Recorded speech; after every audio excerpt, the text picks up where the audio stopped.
Mr. Abraham, you are currently put in a very difficult situation. On one side, you see that there's a huge upside in investing in grant systems, as their stock is at a currently all-time low. However, one of the big barriers to this opportunity is that it is brought to your attention that there may be fraudulent behaviors in the presentation of financial statements. So the question now is, should you invest? Good afternoon, my name is Amr, and with me are my colleagues Adrian and Sarah, and we are so excited to present to you our analysis on why we strongly believe that you should seize this amazing opportunity and invest in grant systems. Mr. Abraham, you presented us with a concern of a potential misstatement in Melco's financial statement. But what we really want to see before we see whether or not we should invest in grants financials, stocks, is whether or not everything matches up. So what we want to do is do the due diligence and also look at the nitty-gritty details to really understand what is happening in the company and whether or not the returns will be worthwhile. So what we see right now is that Grant Systems is known for its security systems. The founder worked for the US government to ensure the security of its data. And on the other hand, we have Melco Corp. And what it really is known for is using its best artificial intelligence to be able to provide businesses the opportunity to really understand 100% of businesses' data and to be able to provide links to be able to be more efficient with the use of their data. So then customers are then able to be more efficient with their data and to provide better security. So we assume, and what should happen from this acquisition is that Grant Systems should have an increase in revenue due to an increase in demand, since their operations have complementary business lines. But what we actually see is that Grant Systems had stock prices decreased by 62%.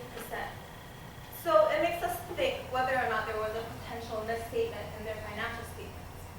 So what we care about is whether or not this is because of a low valuation, whether or not it is justified, or whether or not it is actually a huge opportunity for us to be able to invest and earn a lot of money.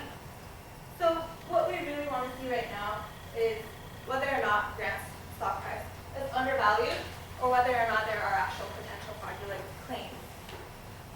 We broke that down into three considerations of the actual valuation of Melco pre-acquisition and what it actually should be, as well as the accounting issues of whether or not there was actual fraudulent behavior or if it was an actual accounting error. And finally, adding everything up, we should look at whether or not this overall investment will be worthwhile for our hedge fund. We recommended purchasing Grant Systems as it will give us an overall increase in returns of 32.4%, which will allow our company to become bigger and allow us to grow and continuously become leaders in the hedge fund in US. So first, looking at the valuation and what the Melco valuation should actually be, I'll pass it on to Adrian. Awesome. So as Sarah mentioned, qualitatively, these businesses actually do look pretty favorable together, but it presents a problem. There's a potential accounting misstatement. And so, although they might be very complementary to one another, we also want to make sure that there isn't anything fraudulent, any revenue statements, and making sure that the company should be fairly valued before we dive in and make the stock purchase. And so, what we broke that down is looking first at what the value of Melco might be before the acquisition. And what we saw is that this is actually contingent significantly on the revenue that the company actually realizes, because what management for Grants notified me was that they'd be willing to purchase the company at a multiple of about 5 times, rather than the 16-time multiple that we see, or 16.5-time multiple that we see currently. And so really the big takeaway is that we'll see those two assumed valuation figures based off of different revenue multiples, is that there's potentially a huge difference in the actual value of the company given the revenue that they're reporting. So what we want to see is that moving forward, the valuation pre-acquisition is very contingent on the revenue recognition. So I'm going to actually pass it to Amr, who's going to talk a little bit about revenue recognition. We'll bring it back to we just see what that valuation is. So now looking at the accounting implication. Before I dive deeper, what is the current situation and how did grant system get to the position it is today? So what recent events happened? That there's a current $8 million impairment that was resulted potential misstatements in the financial statements. So what the impact of that was that they may have recognized revenue a lot quicker than it really should. So why did this occur? So one of the main question here is like, did Melco misstate the financial statements fraudulently, or was it because of a difference in accounting policies? So we see that the main consideration here is revenue recognition and how it was applied according to IFRS standards and how Melco applied it. So what the impact overall here is, why does this all matter? So we see that if there was fraudulent behavior, that grant system is potentially potentially has to be faced with a $200 million lawsuit. And that's a huge impact on this decision. And if there is fraudulent behavior, then this stock option is not as great as it may have seemed. So what we now need to look at is Melco's accounting policies and see if it does align with IFRS standards. So what the overview of what I'm talking about today is first, looking at the accounting policies, and secondly, to see if there's any fraudulent behavior with those accounting policies that were applied. So now digging deeper into accounting policies, what we want to start off with, what is actually the standard set in place by IFRS? So there's two key things here that IFRS states. Number one, revenue must be recognized when the product or service was performed, not when cash was received. Number two, there must be reasonable assurance that payment will be received. So now let's look at Melco, and what did they do? So we saw that Melco deals with a lot of intermediaries such as VARs. So how they recognize revenue is when they did it in the preliminary stage. So when they started scoping clients and doing that initial discussion, they recognized revenue immediately. And this is a concern because during the completion phase is when they actually agreed upon a price and product was actually delivered. So what we see is that there was clear evidence that revenue was recognized too early. So the anomalies do exist. And now what I want to look at a little more deeper is what's the impact of this? Now that revenue was recognized early, how did it impact the financial statements and the acquisition? Now I'll pass it back to Adrian to dig deeper about the impact. So like I mentioned, and like Amr mentioned, some of the revenue was actually misstated. And so what we looked at was the sample you provided us in terms of when revenue was actually recognized through the VARs. So first I have to point you to the 43% based off the sample. That's the amount of sales that actually come from VARs. So the revenue recognition misstatement from that is actually going to be significant, given that's almost half of your revenue. And so what we realized from here is that based on some coded examples, we saw that the total recognized revenue was first recognized in the fourth quarter, then reimbursed and re-recognized once it was actually completed in the second quarter of 2017. But what's really the impact? Let's dive back and think of a company like Coca-Cola. Coca-Cola's revenues are decently stable year over year. And so when you think about whether or not the Q2 revenue versus the Q4 revenue is going to be significantly different from a valuation perspective, it might not be the case. You might see similar numbers, and the difference might be very, very small. But let's take it from the perspective of Melco. Melco's grown the revenues 55% year over year. This means that the Q2 revenue is going to be significantly different from the revenue actually realized in Q4. And so when you're doing a valuation, you've got to think to yourself, this isn't actually what the company's going to look like in 2 quarters ahead, because they're growing so fast. And you want to really look at the tangible impact of that. And so what we see is that 2016 revenue is reported at $727 million. But if you move a lot of that revenue back 2 quarters, 43% of it, we're seeing that the revenue actually is $555 million. And given that you're valuing these companies based off a revenue multiple, the purchase price that you purchased the business at was $12 billion. But we're seeing that with the same multiple, the purchase price should have only been about $8.9 billion. And so strictly from a revenue recognition point of view, we see that the valuation is actually lower than what it should be, and should be about $8.8 billion. Now this is irrespective of the fraudulent claims, which Amr will dive into deeper. But we want to see, first of all, what is Grant's value now? Given that you're a hedge fund, you're looking to make money, you're looking to buy Grant stock, you're not looking to buy Melco, they've already made that acquisition. So what's the impact of Grant? And so what we're seeing is that first we wanted to dive in to finding what the value of Grant was. Some of the important things on this financial slide is looking at the price earnings multiple of 6 times. And And we can see that the value of the business currently, as a whole, is 42.4 billion. And given that there was an impairment of Melco, we saw that the value that was actually attributable to Grant was about 38 million, which we can expect would be the value pre-acquisition. And so what we're seeing is that the value of Grant pre-acquisition is about 30.4 billion. The value of Melco, as we discussed, was about 8.88 billion, given that 16 times revenue multiple that we applied. And given the shares outstanding of Grant, we're seeing that the implied price per share, given properly recognized revenue, is about $22.5. But there's another consideration that I'm just going to jump into right now, and that's if there's fraudulent statements or not. So let's take a step back here and talk about this. Fraud is a huge concern. And as I mentioned, if fraud was detected, there's about $200 million lawsuit that Grant will have to be faced with. So what we look at is there fraud involved. We want to really focus on the facts that were provided. So let's dig deeper into this. What was the situation? Yes, there's incorrect revenue that was recognized. And because of that, there's another factor that was involved. During the acquisition, limited financial information was provided to Grant Systems of Melco. So is there fraud? Well, we see that there's actually not any signs of fraudulent behavior. Because if you look at the facts, Melco followed guidelines, which was that they did not have to provide all working papers to Grant Systems. They did provide financial statements of their sales transactions. So that was done according to standards. Then number two, one of the big facts here was Melco is a public company. And as every other public company, it has been audited by a financial services firm. So we saw that the financial services firm did not detect any fraudulent behavior. And based on that knowledge, the acquisition was complete. And on the side of Grant System, they did provide their due diligence. So why this wasn't a fraudulent behavior is what we see that it is not fraudulent because there's actually a difference in accounting policies. How Melco recognized revenue was very different than what Grant did. Melco recognized the load too earlier, and that, as a result, provided their statements and financial statements. But one thing I want to emphasize is that there's no clear signs that fraudulent behavior was performed. So now it's a matter of how do you reverse this impact, and should you still invest into Grant Systems?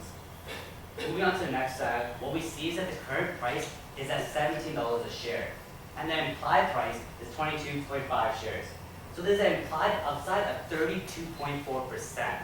So seeing that this is an opportunity where there's no fraudulent behavior, this is a huge opportunity for your business to gain profitable returns while ensuring that the risk of fraud is minimized. So how do you move forward? Now that we answered the big concern of the area of there's no fraud, how should you execute this transaction?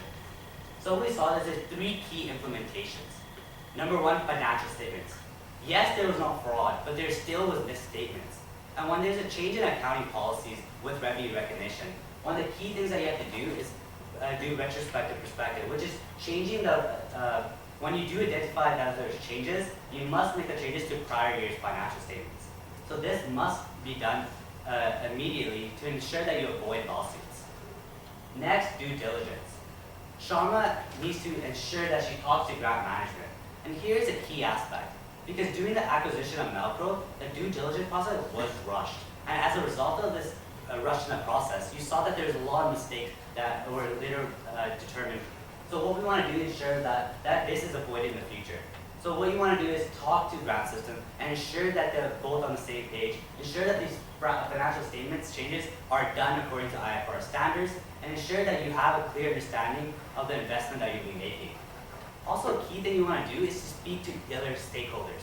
Not just management, but understanding that there's other key stakeholders such as suppliers, customers. Speaking to them to get a better understanding of this investment and how they interact with their customers. All in all, what you want to do is reduce the information asymmetry. In the beginning, what happened was financial statements were not provided fully, and there's a lot of confusion between what was actually recognized and what was not. So through speaking to management, speaking to other stakeholders, you try to avoid that information asymmetry. Next is actually the execution of the trade. What we see is that you'll be buying in large quantity of stock. So what you want to do is you approach a sales and trading firm to execute this large transaction to ensure that you purchase it at a fair price. So moving on to the timeline, what we see is that the three key elements that implementation faces is that financial statements, due diligence, and execution. So we see with the financial statements that this will occur approximately 3 months. This is a very large time that we've allocated to it, but it's absolutely essential that you do this with the utmost care because you are at a risk of facing a $200 million lawsuit. So after the 3-month process, this is when you begin do your own due diligence, speaking to management, speaking to stakeholders, which we approximately determine will take about 2 months. And this is where your key costs will be occurring. During the due diligence process, you'll be incurring a lot of selling general administrative costs by speaking to administration and talking to customers. Next is the execution phase. This will approximately occur in the 6th month, which is truly when you will actually buy the stock price. And here you'll be incurring approximately about 1% of the, less than 1% of the trade value, which is what the industry standards are for these sales and trading firms. All in all, we believe within the 6 months of today that you can seize this amazing opportunity and execute this transaction. Now moving on to risk and mitigation. As a hedge fund, there is going to be inherent risk with any investment that you make. So one of the risks that we continuously talk about throughout the presentation is that what if fraud was actually detected? We see the probability of this low, but the impact of this is extremely high because, as we mentioned, it's a $200 million lawsuit. So what we believe in mitigating this is doing that due diligence process and ensuring that there's an ample amount of time where you can ensure that you have a clear understanding of what you're investing in, and if there is any fraudulent behavior that was detected, to avoid this transaction. But we see that that is not a very big probability because of the clear facts that were shown. Next is the risk of the upside failed to realize. So we see that there's a huge gain invested in the business, but these are all based on a lot of different assumptions. So we see the probability of this medium, impact of this medium. But to ensure that we mitigate this risk, we conducted a sensitivity analysis of the revenues projected on one side and the revenue multiples connected to it. And if you go look at the top left corner, the worst case scenario at 19.3 stock price, you're still in a very favorable position because that's 10% upside that you could still realize. All in all, we understand, Mr. Sharma, that this may be a huge concern with investing in such a large business. With any type of investment, there does come risk. But through our analysis, we've seen that this risk is truly minimized by the fact that there was no fraudulent behavior. So it's absolutely crucial for you to seize the opportunity and invest in Grant System now. Because stock price is at its all-time low, and you can potentially gain a lot of profit. Thank you, and I would like to open the floor for any questions. So your recommendation is for us to buy Grant shares. So how much and how many shares, like what percentage, and how much is that going to cost us? In terms of the actual size of the deal, given that we aren't actually aware of the size of your hedge fund, we didn't want to give a specific recommendation on how many shares we were going to purchase. But in terms of the sizing, what would be smart from this perspective might be to look first to get a smaller position in the company. A minority stake. I don't believe that, depending on your strategy, you might want majority in the future. You might want to stay a minority. But in terms of currently, you might want a minority stake just to make sure that anything that might happen with the fraudulent behavior, we did identify it was a risk. First getting into a small position, then perhaps increasing in the future. Once you've done your due diligence and seen that the company is actually very healthy. So from history, we can tell that whenever a company had like a big event, such as like statements or accounting issues, potential fraud happens, the investors lose confidence, and then clearly after the chairman came out, they lost confidence in their company and stock. We want to come in and buy it. So what steps, like from a minority stakeholder perspective, you probably can't do much. But if you were to take a major investment in it, what's your next steps to rebuild the investors' confidence? So one of the things you can do to rebuild confidence is ensuring that there's a clear audit done on the financial statements. And this is what absolutely essential because in order to regain that confidence in your investors, you want to ensure that there is no fraudulent behavior. And if there's any misstatements in the financial statements, that they're corrected and make sure that any changes were done to prior years. But we believe that's absolutely essential if you do get a major stake in this business, that that audit process is done correctly and that you communicate this to your investors. They currently has done an audit in the past, but we want to ensure that it's done once again in this current year, and then communicate this to your investors, because the concern of the material misstatements were done recently and the audit still has to be performed. So just a quick question. It's a material misstatement.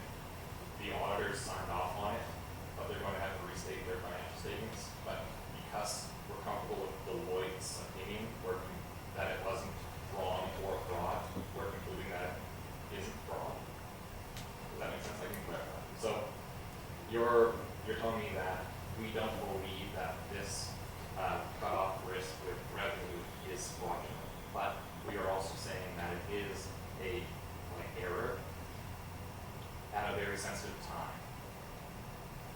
And we're relying on Deloitte, who you're saying did it wrong, to support the fact that it's not fraudulent. So I guess, if it is fraudulent, it's not really been determined if it is or if it isn't. What would our next steps be?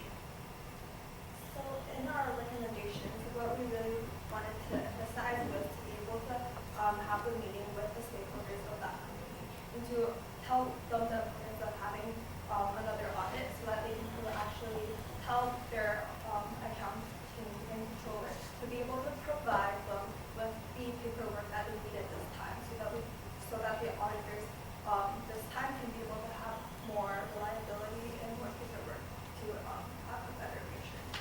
We can also assume, actually, going down in the future, that if we were to take initially a minority stake position and move on to a majority, that a change in management is actually something that's really good to talk about investor confidence, right? Bringing in a hedge fund to get a larger stake in the company might give some confidence to investors that new interests come into play, there's a large stake, the hedge fund itself also wants to compete well, and so I think a change in management as well will be a fantastic thing for investors in terms of moving the stock back up to the share price that it wants. Earlier you mentioned about the different policies in recognizing revenue. Did you look into see if the British audits are different from ours? And can you confirm to let the investors know that this is really an account to difference, not a misrepresentation, but a difference in reporting program? So, to our investor knowledge, that IFRS regulation workflow is similar to in British and to what our hedge fund currently looks towards. So what the key thing is with revenue recognition, there is a lot of gray area of how revenue is actually recognized, and between a lot of different companies, that can change drastically. So yes, the audit may have made a mistake and not identified that risk, but it's important to ensure that another audit is performed to ensure that that mistake is not made in the future. And I think that aspect of fixing the mistake that was done in the past is absolutely crucial to regain the confidence. Thank you, delegates. That concludes Q&A. You may now leave the room.